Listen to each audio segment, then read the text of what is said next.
puisse te parler ce matin. Tu vas demander, élevons nos voix à haute voix et commence à dire à Dieu, Seigneur, parle-moi. Seigneur, ta parole puisse me parler encore ce matin. Ta parole puisse me changer. Ta parole puisse me transformer. Ta parole puisse produire la vie en moi. Élève ta voix pendant un instant. Oh Seigneur, mon Dieu, mon roi. La volonté pour remercier, Seigneur, est exaltée. Seigneur, pour volonté génie et te remercier, Seigneur, pour ce que tu as dit, que le ciel, la terre, toutes les convoitises passeront. Mais une seule chose demeurera éternellement, la parole de Dieu. Seigneur, mon Dieu, mon roi, que ce temps de parole soit scellé sous ta grâce. Que maintenant, Saint-Esprit, même si c'est toi qui accompagne, cette parole par des signes, des prodiges, des miracles. Je détruis, je déstabilise maintenant tout ce que l'ennemi voulait conspirer. Et je commence à déclarer la gloire. Je commence à déclarer la gloire. Que le feu maintenant commence à se communiquer. Le feu maintenant soit communiqué. Tu fais, Seigneur, de tes serviteurs tes vents, de tes anges tes vents, de tes messagers, Seigneur, mon Dieu, mon roi, et de tes serviteurs, tu fais des flammes de feu. Que maintenant, Seigneur, dans ce lieu, tu fais tes serviteurs, tes servantes, des flammes de feu. Que le feu commence à descendre. Que, Seigneur, mon Dieu, mon roi, des choses extraordinaires commencent à se produire. Des dons, des visions, Seigneur, des songes, des rêves. Seigneur, je te demande maintenant, ta gloire commence à descendre et que, conformément à la parole du prophète, dans les derniers jours, je répandrai de mon esprit sur toute chair. Vos fils, vos filles prophétiseront. Vos jeunes gens auront des visions. Vos vieillards des songes. Et sur mes serviteurs, mes servantes, je ferai des flammes de feu. Seigneur, je te demande maintenant ta gloire, ta gloire, ta gloire, ta gloire. Merci Saint-Esprit. Merci par la présence des anges, des archanges, des séraphins, des chérubins. Nous te bénissons ton nom de gloire. Au nom de Jésus. Amen. Acclamez pour le Seigneur.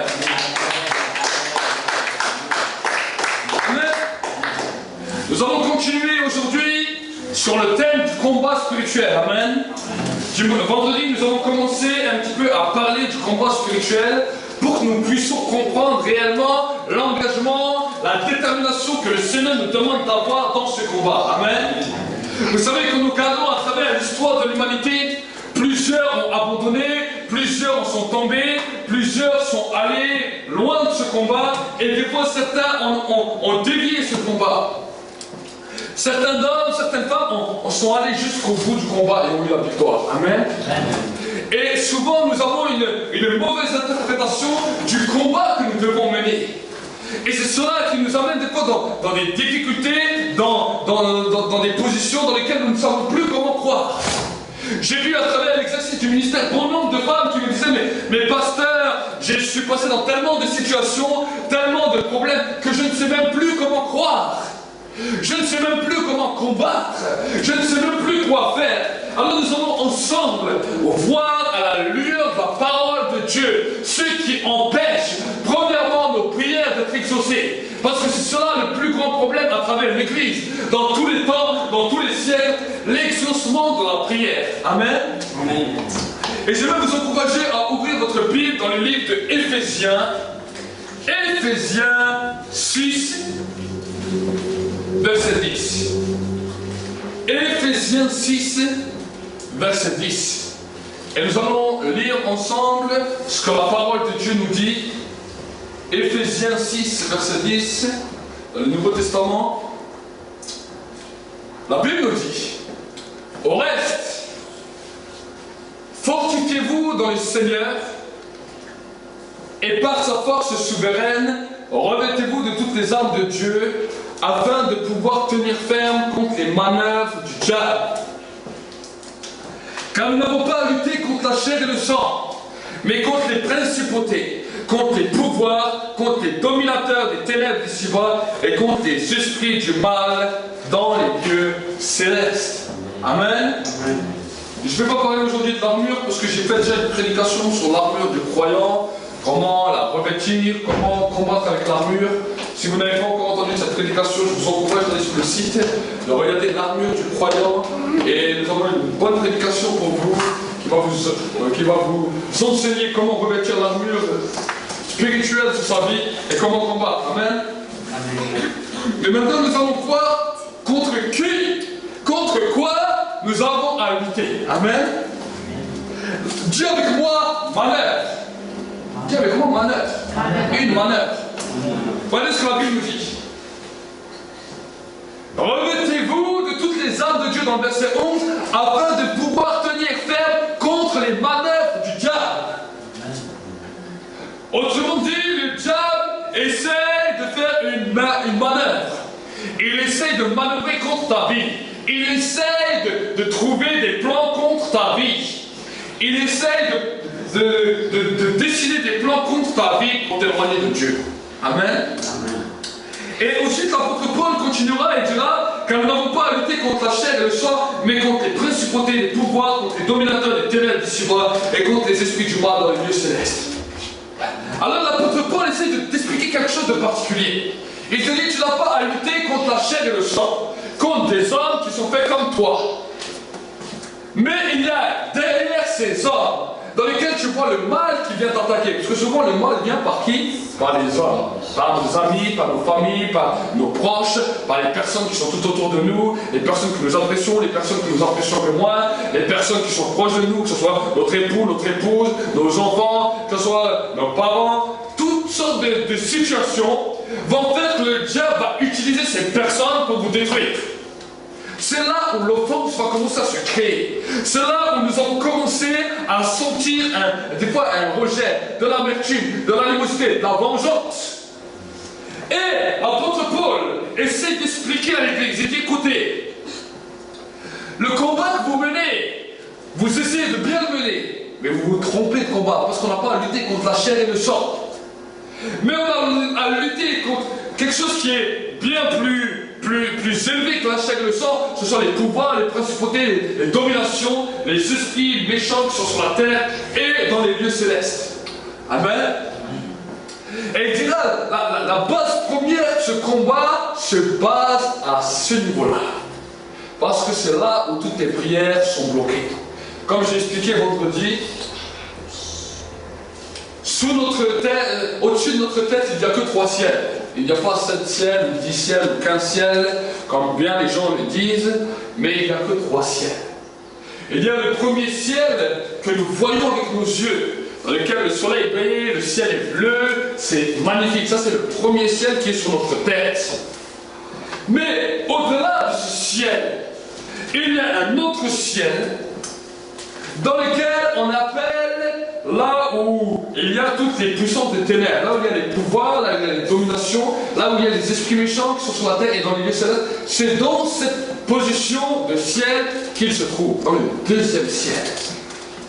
Et ce qui va se passer, c'est qu'au-dessus de ce ciel, il y a encore un autre ciel qu'on appelle le troisième ciel. C'est là où est Dieu, là où est le Père, là où Jésus est à sa droite, là où est tout le royaume du ciel, il est là-haut, dans le troisième ciel. Et nous sommes où? Nous sommes sur terre. Le Saint-Esprit est dans le ciel et il est sur terre. Et il est en nous. Amen. Amen. Et ce qui va se passer, c'est quand tu vas commencer à élever ta voix, à prier, il y a des anges qui sont là qui vont recueillir ta prière dans des vases. Et ces anges, leur mission, c'est de monter avec la prière des saints devant Dieu pour le présenter comme un parfum agréable. Amen. Et la réponse de Dieu. La réponse de Dieu vient aussi. La réponse de Dieu, c'est quand peut-être tu as prié, peut-être tu as jeûné, tu as prié pour certaines choses. Et à un moment donné, il y a le feu de Dieu, il y a la présence de Dieu qui descend sur toi. Peut-être tu es à ton lieu de travail, peut-être tu n'es même pas en train de travailler. Tout d'un coup, tu sens une visitation qui vient sur ta vie. Tu ne sais pas d'où ça vient. Des fois tu es en prière, des fois tu n'es même pas en prière. Mais tout d'un coup, il y a une visitation qui vient sur ta vie. Ça, c'est ce qu'on appelle l'exaucement des prières. Amen. Amen.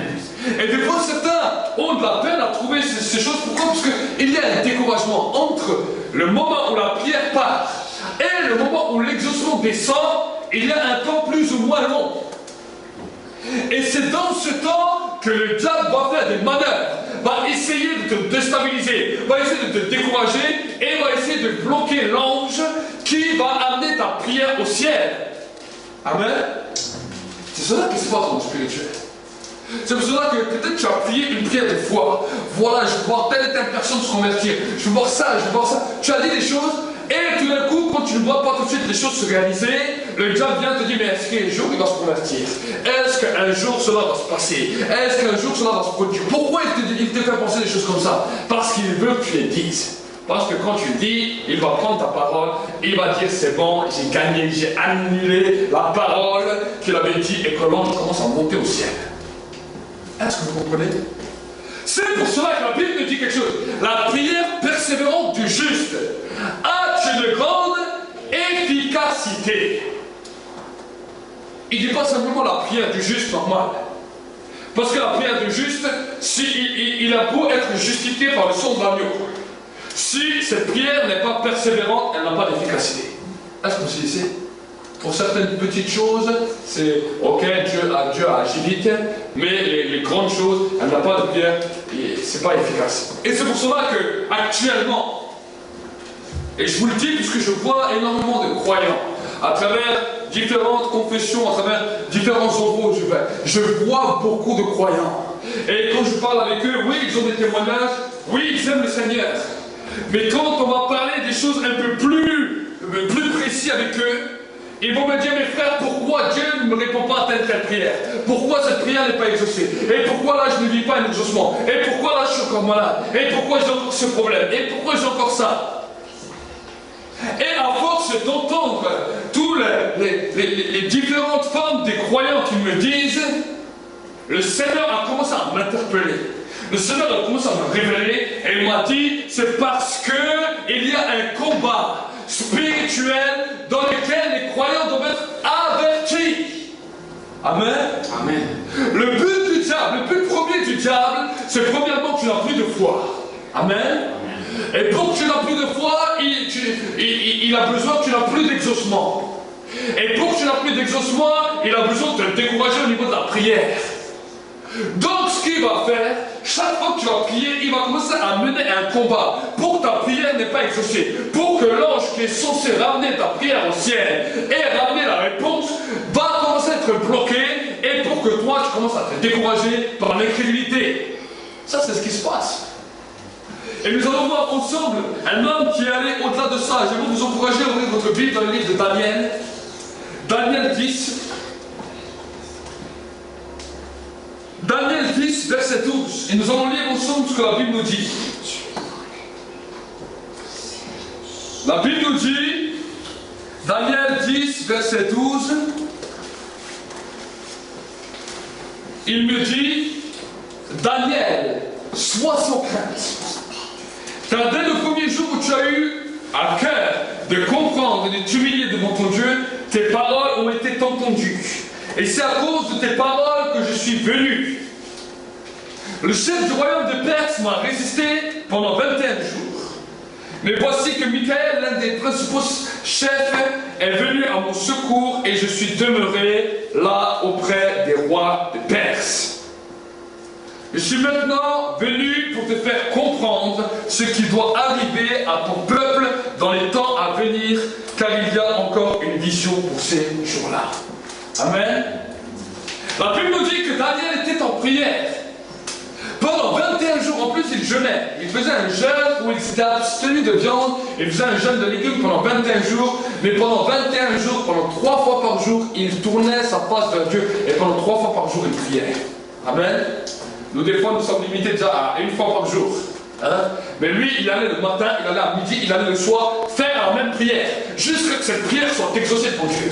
Et en plus, il a allié cette prière avec le jeûne. Et la Bible nous dit, à un moment qu'il était en train de prier, un moment où il était dans cette dimension, quelque chose se passe. Un ange vient le visiter. Et quand l'ange vient le visiter, regardez ce qu'il lui dit. Il me dit dans verset 12, 64, car dès le premier jour où tu as eu à cœur de comprendre et de t'humilier, devant ton Dieu, tes paroles ont été entendues, et c'est à cause de tes paroles que je suis venu. Amen. Amen. Le premier jour qu'il a commencé, le premier jour avant les 21 jours, quand il a commencé à prier, ça a déjà été exaucé. Ça a déjà été entendu. Mais pourtant, dans la vie de Daniel, il a dû, pendant 21 jours, continuer à persévérer jusqu'à ce qu'il reçoive l'exaucement de prière. Amen. C'est pas que Dieu ne l'avait pas exaucé. Mais ensuite, l'ange continuera à lui parler. Regardez ce qu'il nous dira. Et c'est à cause des paroles que je suis venu. Le chef du royaume des Perses m'a résisté 21 jours. Mais voici que Michael, l'un des principaux chefs, est venu à mon secours et je suis là, demeuré là auprès du roi des Perses. Vous savez, si nous regardons le contexte dans lequel Daniel vivait, la Bible nous dit que Daniel était à ce moment-là, il n'était pas en Israël, il était à Babylone.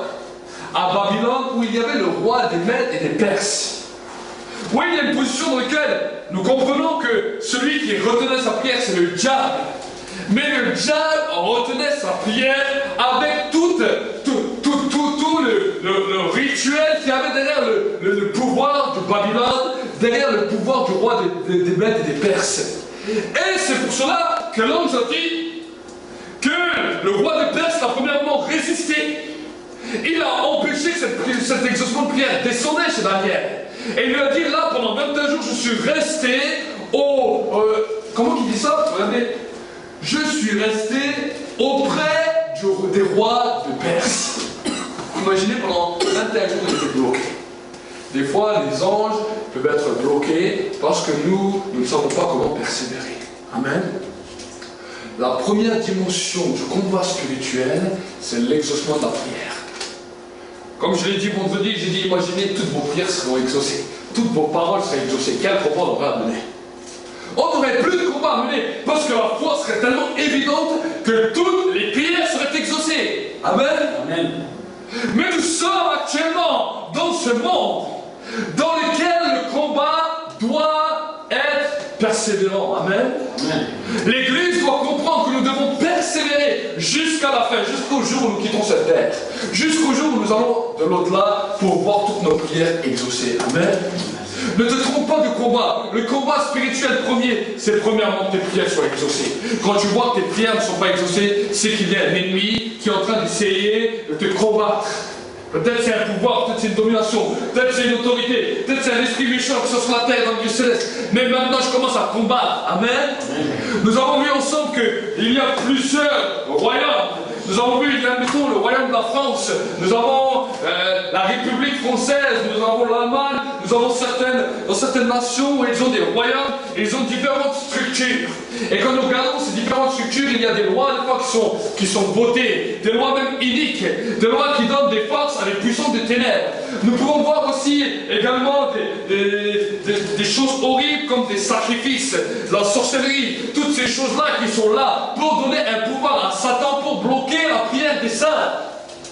Mais c'est à nous de ne pas nous tromper d'autorité de combat. Dans le combat, nous devons comprendre que chaque fois que nos prières ne sont pas exaucées, c'est que nous avons un ennemi et nous devons lui ordonner de lâcher pour que nos prières soient exaucées. Amen. Amen. C'est à nous de commencer à, quand nous prions, dire Seigneur, je vais prier jusqu'à ce que tu me répondes.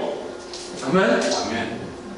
Je vais payer jusqu'à ce que je vais voir l'exaucement. Je ne sais pas combien de temps ça va mettre. Peut-être ça va mettre une semaine. Si c'est une semaine, merci Seigneur. Si c'est une heure, merci Seigneur.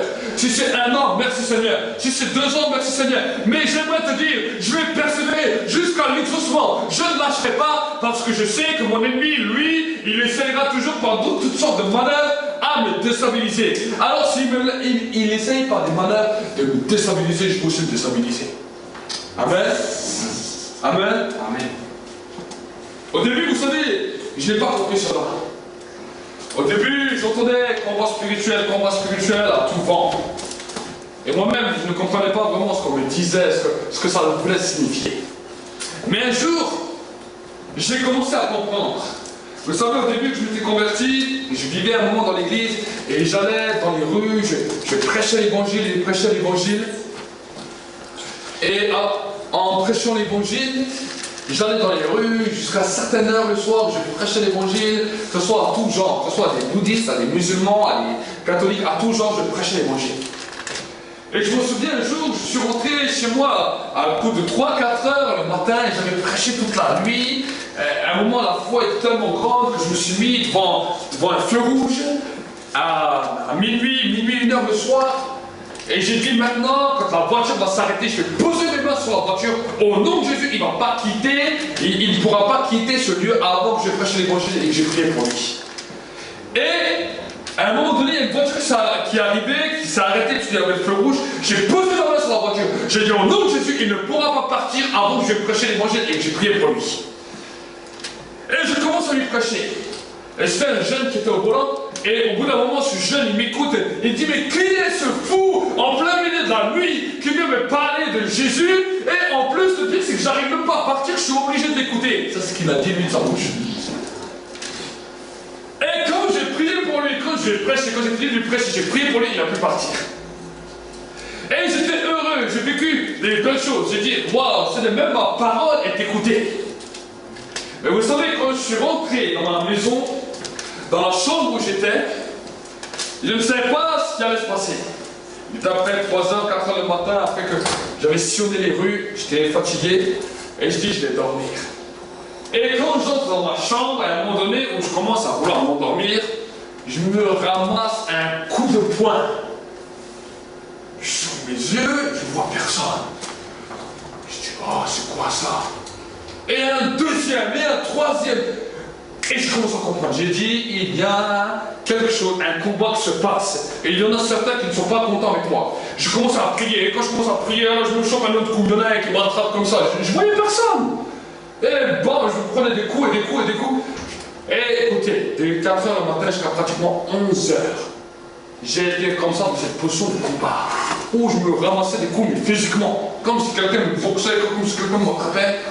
Jusqu'à qu'il y a à 11h, un frère Jack de l'église qui est venu et il a ouvert la chambre, il a vu dans l'état où j'étais en train de me combattre, il est venu, il m'a aidé dans le combat et après, ça s'est arrêté.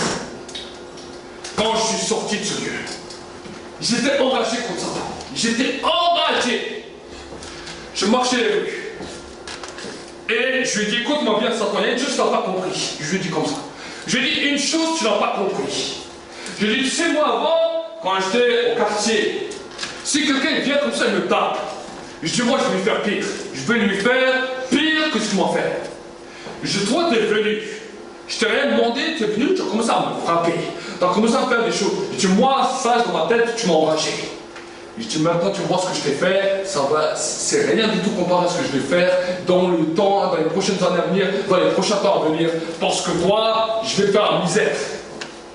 Et j'ai commencé à comprendre à partir de ce moment-là que le diable a horreur quand les paroles d'un homme sont exaucées, quand la prière d'un homme est exaucée. Et j'ai commencé à saisir la réalité du combat spirituel. Et c'est pour cela que, vous savez, jusqu'à aujourd'hui, je n'avais encore jamais donné un message sur le combat spirituel. Je parlais sur beaucoup de choses, j'ai parlé sur la guérison, j'ai parlé sur le miracle, j'ai parlé sur l'onction, sur beaucoup de sujets. Mais je n'avais jamais fait encore un combat, je n'ai jamais parlé sur le combat spirituel, parce qu'il y en a beaucoup qui parlent de ça. Et je voulais être sûr que le jour où je donne vraiment le message sur le combat spirituel, il y ait vraiment toutes les clés à l'appui. Amen. Amen. Et la première des clés, je crois que c'est vraiment une clé pour tout le corps de Christ, pas simplement pour nous, mais pour tout le corps de Christ. La première des clés, c'est quand nos prières ne sont pas exaucées. Alors c'est là que nous devons combattre. C'est là que nous devons dire que Satan, tu dois lâcher ma prière. Amen. Amen. Souvent on dit, ah, mais Satan lâche les gens, mais ta prière est déjà bloquée. Ta prière est tellement bloquée, t'as beau dire Satan lâche les gens. Tant que ta prière est bloquée, alors il ne va pas lâcher les autres parce qu'il dit, je tiens ta prière. Amen. Mais par contre, si tu lui dis, je me suis trompé de combat, parce que je sais que si ma prière est exaucée, les hommes, les femmes sont libres. Amen. Si ta prière est libérée, si tu dis, Seigneur, bénis cette personne, touche-la, cette personne va être touchée, parce que ta prière est libérée. Mais, si ta prière est bloquée et tu dis, Satan lâche les gens, ok, il va dire, je lâche les gens. Je lâche les gens, mais les gens ne se convertissent pas. Les gens, ils aiment bien t'entendre, ils aiment bien t'écouter, mais ils ne font jamais un réel engagement avec Dieu. Il dit, ah, ça m'a fait du bien, oui, c'était bien, mais tu sais, moi j'ai des convictions. Là tu vois, alors là tu vois, c'est vrai, j'ai prié, mais mon combat était mal mené, parce que ma prière est bloquée, il n'est pas encore converti. Donc maintenant, il y a quelqu'un qui est en train de me bloquer ma prière. Je vais commencer à m'attaquer à lui pour que ma prière soit débloquée.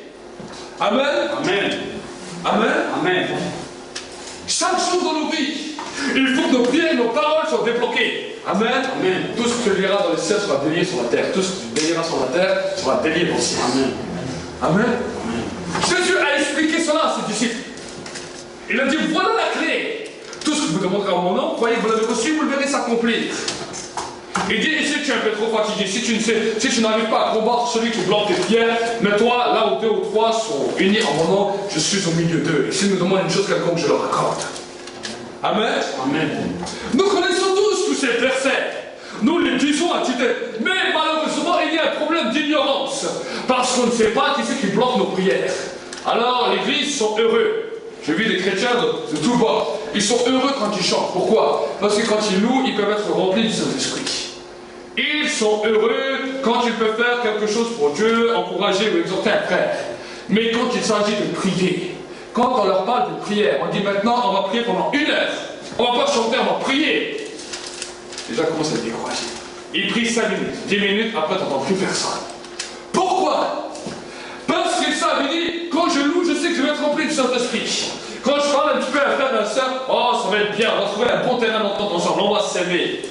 Mais quand je commence à prier, si ma prière n'est pas exaucée, alors là je suis l'homme le plus perdu au monde. C'est ça qui se passe.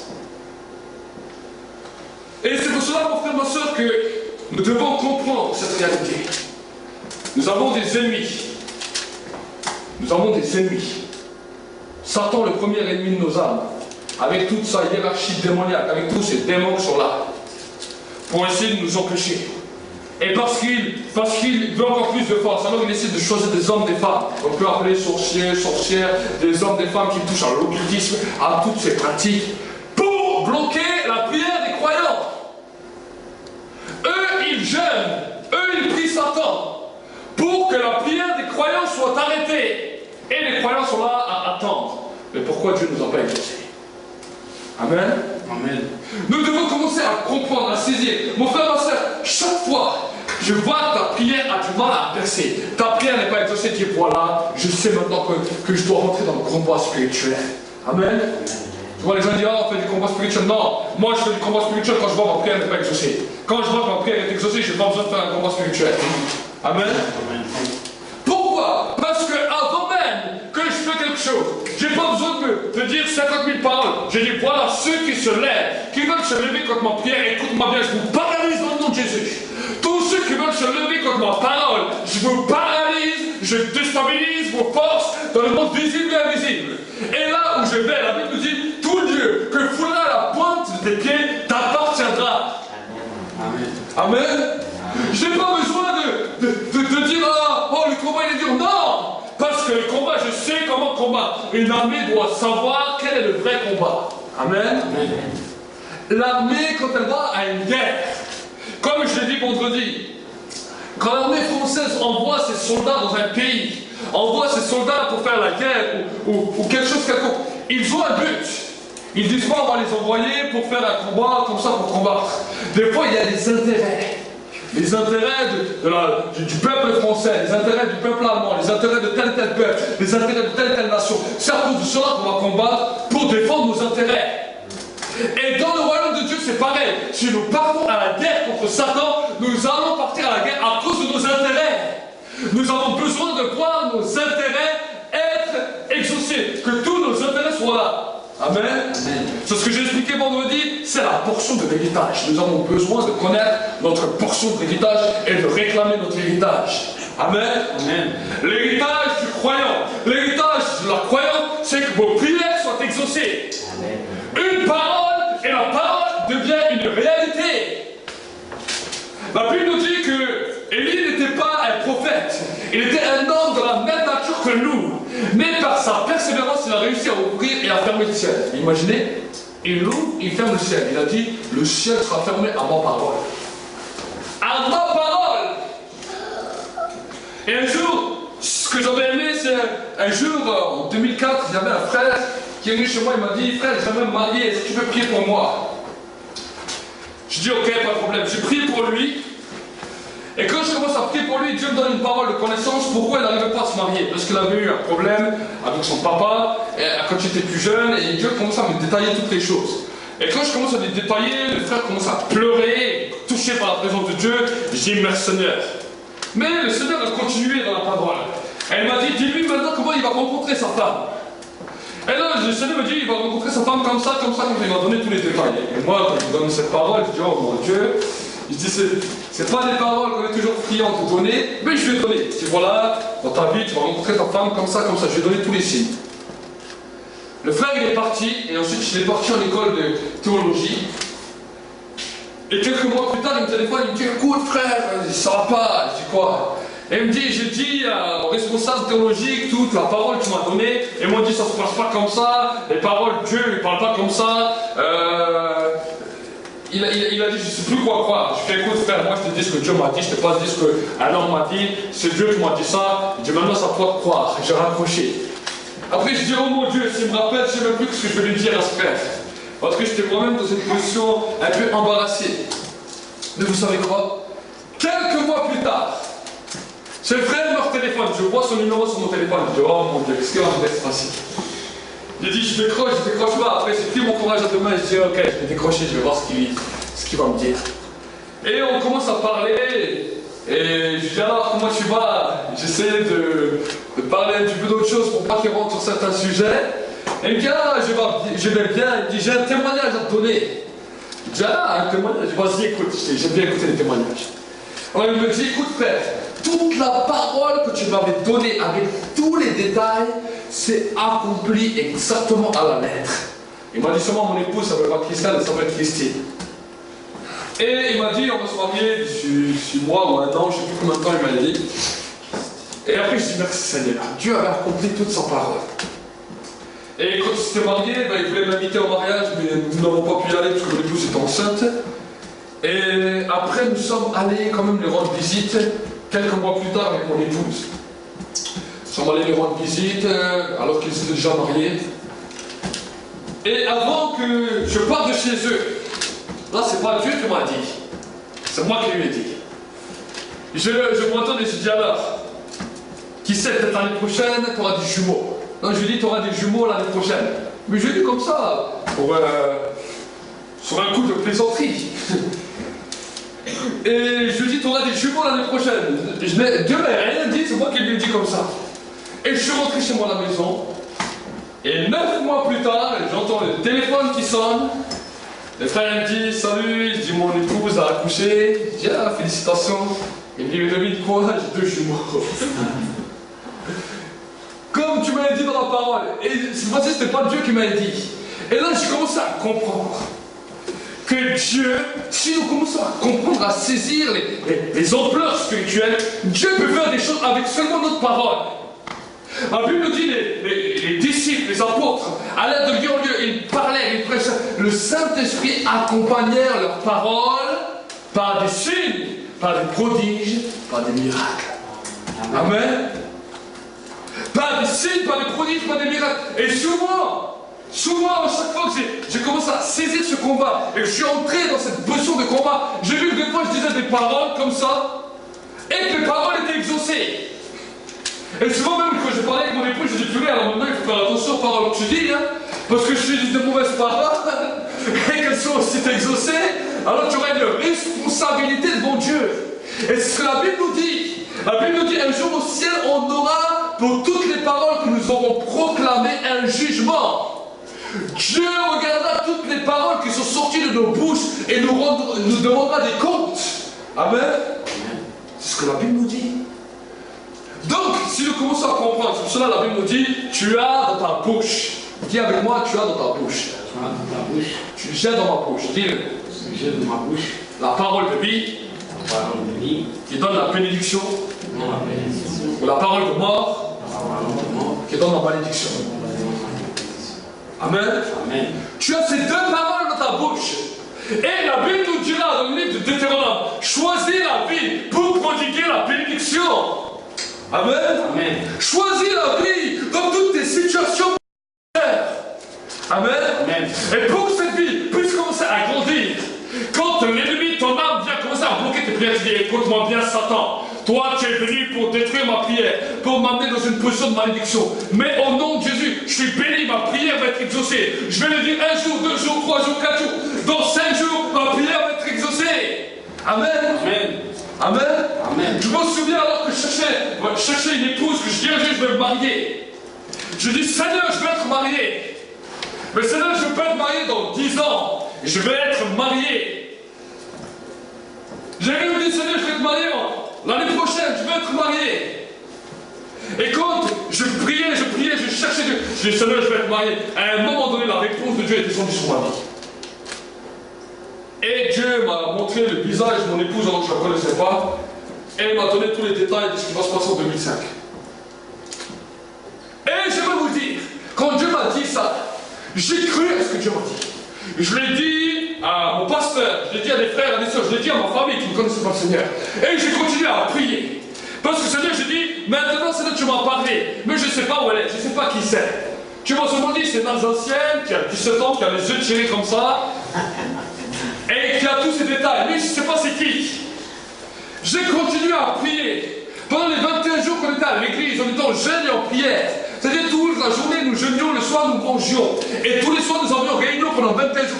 Pendant tous ces 21 jours, c'était la deuxième semaine que Dieu m'avait parlé. La deuxième semaine que Dieu m'avait révélé. Pratiquement au 14e jour. Mais tout le reste du temps, j'ai continué à prier. J'ai dit, Seigneur, tu m'as dit, alors maintenant je veux voir l'exaucement de ta parole.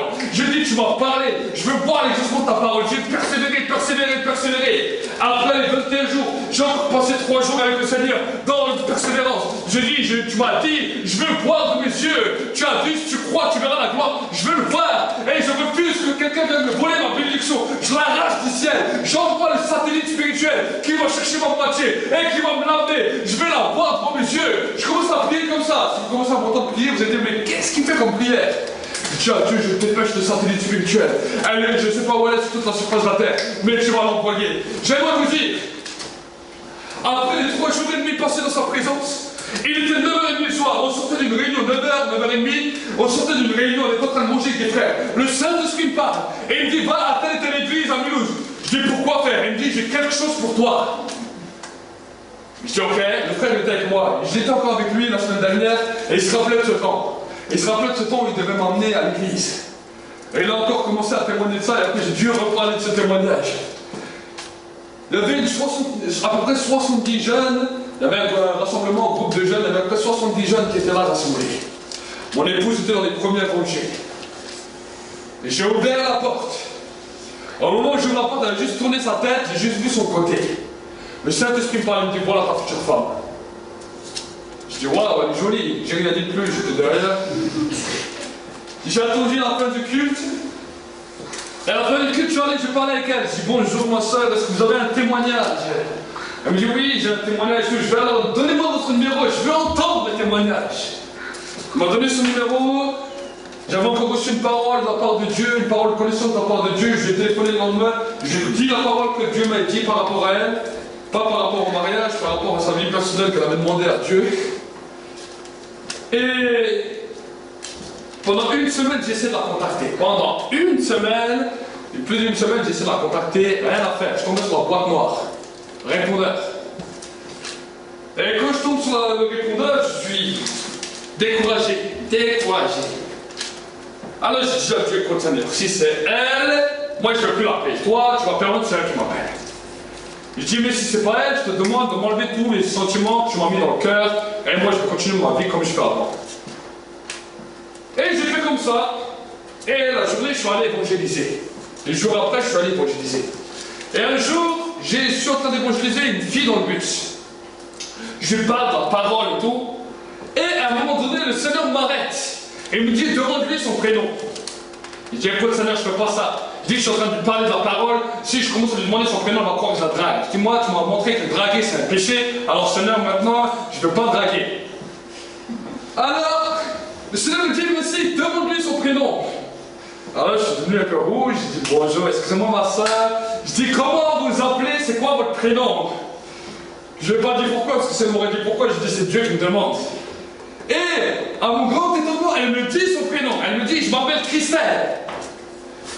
Et quand il me dit, je m'appelle Christelle, le Seigneur me dit, tu vois, je t'avais dit, c'est elle ta femme.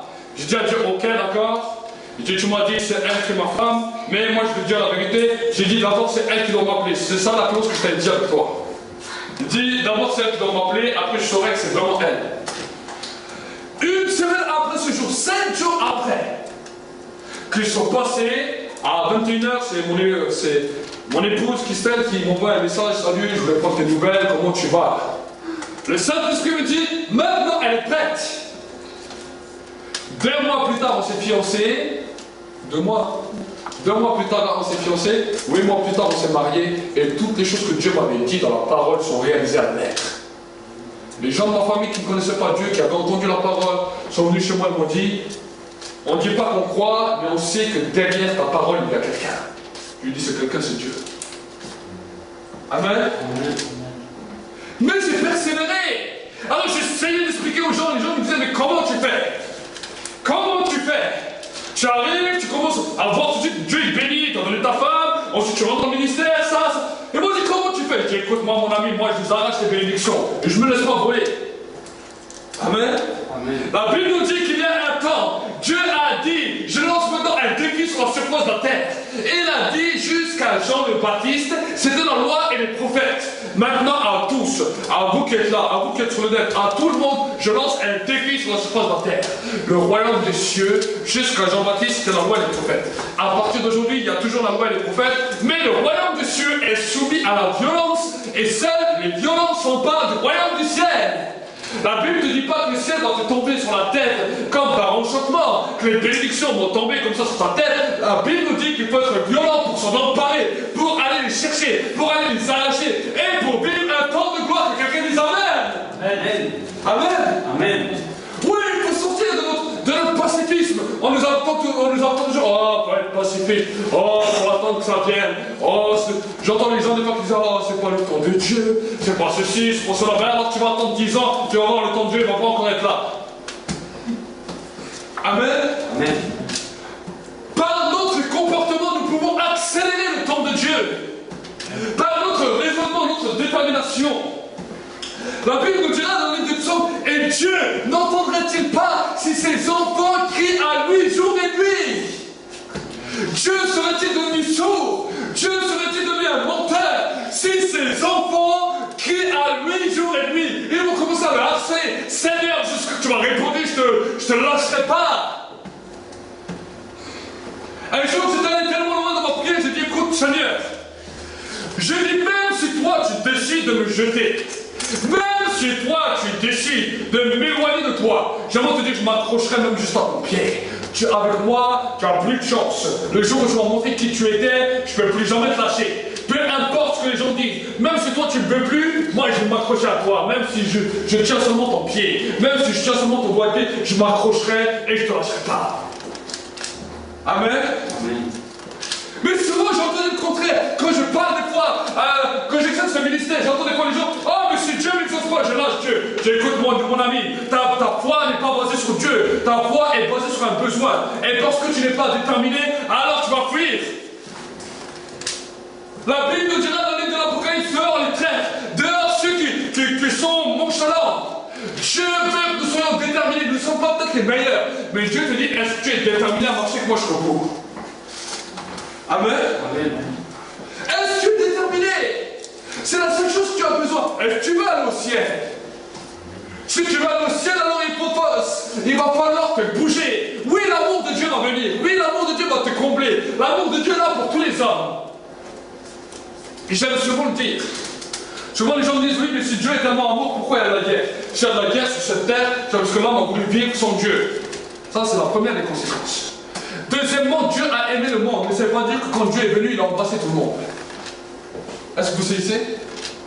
Dieu a aimé le monde, mais la Bible nous dit son amour, il l'a prouvé dans ça. Car Dieu a tant aimé le monde qu'il a donné son Fils unique, afin que quiconque croit en lui ne périsse point, mais qu'il ait la vie éternelle. Amen. Amen. Jésus, quand il est descendu sur terre, n'a pas embrassé tout le monde. Mais simplement sa présence, simplement son amour. Les hommes se sont fait aimer, les hommes se sont fait en sécurité. Et les hommes savaient qu'il y avait quelque chose qui dépassait l'entendement. Amen. Amen. Pourquoi je vous dis ça? Parce que l'amour de Dieu et l'amour humain sont deux choses différentes. Amen. L'amour de Dieu, l'amour qu'on appelle l'amour agapé, l'amour de la présence de Dieu, c'est différent que le sentimentalisme humain. Le sentimentalisme humain, c'est on se sert, oh je t'aime, oh, comme les amoureux, oh je t'aime. C'est les mêmes gens qui se disent je t'aime qui un jour se tapent dessus. Ça c'est le sentimentaliste humain. C'est la même personne qui disait à Jésus je t'aime, qu'il est venu et par un baiser il l'a livré. Judas, il a livré Jésus par un baiser. Il avait l'habitude de dire ah mon bon maître je t'aime. Mais ce baiser a été le baiser de la trahison. Amen. J'aime voir en tant que frère et soeur, quand on se sert, quand on se dit mon frère je t'aime. Mais j'aime aussi voir quand il y a un esprit de vérité entre nous. Amen. Parce que l'hypocrisie, en disant je t'aime, en vrai tu détestes ton frère, ça c'est des choses que Dieu n'aime pas. Amen. Mais qu'on ait un langage vrai ensemble, on peut s'aimer, mais que premièrement on comprenne que l'amour de Dieu est basé sur sa présence, sur la vérité. Amen. La vérité nous affranchira, la vérité vous rendra réellement libre. Amen. Amen. Et j'ai pu le voir qu'il y avait des frères et des sœurs que j'aimais de tout mon cœur, avec qui on avait une bonne entente, une bonne entente dans la chair. Mais je suis prédicateur. Je suis tenu au serment avec Dieu. Et quand des choses commencent à prêcher, on dirait que je vous en ai trahi. Je ne vous ai pas trahi, je vous ai dit la vérité. Je vous ai dit ce que Dieu dit. Amen. Et j'ai vu que des fois, dire les choses que Dieu nous demande de dire, ou faire les choses que Dieu nous demande de faire, nous allons voir vraiment s'il y a une vraie amitié, ou s'il y avait une amitié superficielle ou humaine. Amen. Si les gens comprennent que Dieu doit passer avant toute chose, alors il y aura des vraies amitiés. Mais si, pour un oui, pour un non, à cause de la parole de Dieu, les hommes, les femmes se détournent, alors tu dis, alors je sais que l'amitié n'était pas réelle. Amen. Et vous êtes confrontés à ça, je suis confronté à ça. Jésus dira, si le monde vous haït, sachez qu'il va haïr avant vous. Pourquoi? Il a dit, si l'homme ne hait son père, sa mère, ses frères, ses sœurs, ses enfants, plus que moi, n'est pas digne de moi. Amen. Amen. Et nous, on a toujours des choses à choisir. Mais si nous choisissons Dieu, peu importe qu'aujourd'hui nous sommes seuls, demain nous serons 10 000. Amen. Si aujourd'hui nous sommes peu, demain nous serons des millions. Parce qu'on a choisi la bonne décision. Amen. Amen. Amen. Amen. Donc mon frère, mon soeur, ne perds pas ce combat. Ne perds pas ce combat. Ta prière doit être importante. Pas simplement une prière religieuse qui répète seulement des mots et qui croit qu'à force de les répéter, ils vont être exaucés. Non. Quand tu pries, comprends ce qui se passe. S'il y a des prières qui sont exaucées, premièrement, remercie Dieu. Mais si tes prières, deuxièmement, ne sont pas exaucées, comprends qu'il y a un ennemi derrière ta prière. Amen. C'est pas à force de répéter que ça va être exaucé. C'est pas comme ça que ça marche. Un frère un jour m'a dit, ah, je suis malade, un chrétien m'a parlé, il m'a dit, je dois répéter 100 fois, je suis guéri. 100 fois par jour, je suis guéri. Je dois monter les escaliers, je dois dire, je suis guéri, je suis guéri, je suis guéri. J'ai dit, mon frère, ma soeur, on ne parle pas comme ça. Amen. C'est pas un langage que Dieu nous a appris. Il a dit, si la prière n'est pas exaucée, c'est qu'il y a un ennemi. Si peut-être tu es malade, on a prié pour toi. Si tu es guéri, merci Seigneur, remercie Seigneur. Mais si tu vois que tu n'es pas guéri, alors souvent les gens disent, ah bah, c'est parce que c'est le prédicateur, il n'a pas cette onction. On doit aller chez un autre prédicateur qui a plus d'onction. Tu vas faire 10 000 prédicateurs, même les plus onctionnés de la terre, peut-être tu ne vas même pas être guéri. Pourquoi? Parce que l'ennemi qui voulait retenir ta guérison est là et tu n'as rien fait pour l'en empêcher. Amen. C'est à toi de dire, toi, écoute-moi bien Satan, tu as voulu me bloquer dans ma guérison. Tu as voulu me bloquer dans mon problème. Maintenant, je m'oppose à toi. Tu dois lâcher. Je suis guéri par les meurtrissures de Christ. Je commence à le déclarer. Tu n'as aucun pouvoir sur moi. Amen. Amen. Et quand on commence à saisir cette réalité, si Dieu ensuite vous pousse à jeûner pour amplifier ça, alors jeûnez. Et vous allez voir que toutes les victoires que vous allez vivre. Amen. Amen. Je l'ai vécu plusieurs fois dans ma vie. Je pouvais vous raconter toutes les fois où je suis passé à côté de la mort. Toutes les fois où la maladie voulait nous détruire. Toutes les fois où je suis passé par des situations terribles. Mais aussi combien de fois j'ai compris qu'il y avait un ennemi derrière tout ça et j'ai compris que la prière devait être exaucée. Amen. Que ce soit en tout niveau, au niveau santé, au niveau familial, au niveau émotionnel, au niveau du travail, au niveau de toutes sortes de choses. Amen. Amen. Un jour, j'étais dans un travail, et vous savez, je travaillais en usine à la chaîne, et quand je travaillais en usine à la chaîne, chaque fois que j'entrais dans ce travail, j'étais angoissé. J'étais angoissé. Et ils nous mettaient la pression, la pression, la pression. Et chaque fois que je parlais avec des gens, ils me disaient, ah, c'est bizarre, hein. Là, il y a encore un homme qui vient de rentrer en retraite. À peine il est en retraite, même pas 1 ou 2 mois plus tard, il est mort. Et la plupart des gens, c'était comme ça. Et je sentais une oppression. Je dis, c'est pas possible. Je suis enfant de Dieu. Je viens de cette entreprise, je suis en paix. Au moment où j'entre, je sens l'oppression. Et les chefs commencent à me mettre la pression, travailler, travailler, travailler. Et un jour, je n'en pouvais plus. Hein. Et je dis, oh mon Dieu, je vais les engueuler s'ils continuent à me mettre la pression comme ça. Et alors que je suis en prière, Dieu me parle. Il me dit, derrière cette entreprise, il y a des démons d'angoisse qui sont là, qui veulent saisir tous les ouvriers pour que tous les ouvriers commencent à être malades et à se rendre malades. Il me dit, commence à prier pour ça. Je suis dans l'entreprise, je suis là, je dis, maintenant j'ai compris. Je dis, il y a un ennemi qui est là-dedans. Je dis, maintenant, au nom de Jésus, je lis tous ces esprits d'angoisse, je lis toutes ces puissances de ténèbres qui commencent à harceler ma vie et harceler la vie de mes collègues, à harceler toute la vie de cette entreprise. Je commence à prier, prier, prier comme ça. Tout d'un coup, la paix est venue. Et le chef est venu et il a commencé à vouloir m'intimider. Il dit, écoutez, je ne suis pas votre toutou. Il dit comme ça, je dis cette parole. Ils ont crié. Mais j'ai écouté, c'était pas pour vous poser des problèmes, mais c'est vrai, on est des humains. On essaie de faire ce qu'on peut. Et à partir de ce jour-là, la paix a commencé à venir dans l'entreprise. Même mes collègues travaillent qui étaient à côté de moi qui commencent à voir qu'un changement de climat s'est passé dans l'entreprise. Amen. Amen. Nous avons un ennemi, nous avons des ennemis. Pas un, nous avons des ennemis. À nous de savoir, de comprendre que nous devons avoir notre part d'héritage. Que l'héritage, elle est partout. On doit avoir la paix partout. C'est pas tu vas dans un endroit, tu es stressé. Si tu vas dans un endroit, tu es stressé, c'est qu'il y a un problème. Amen.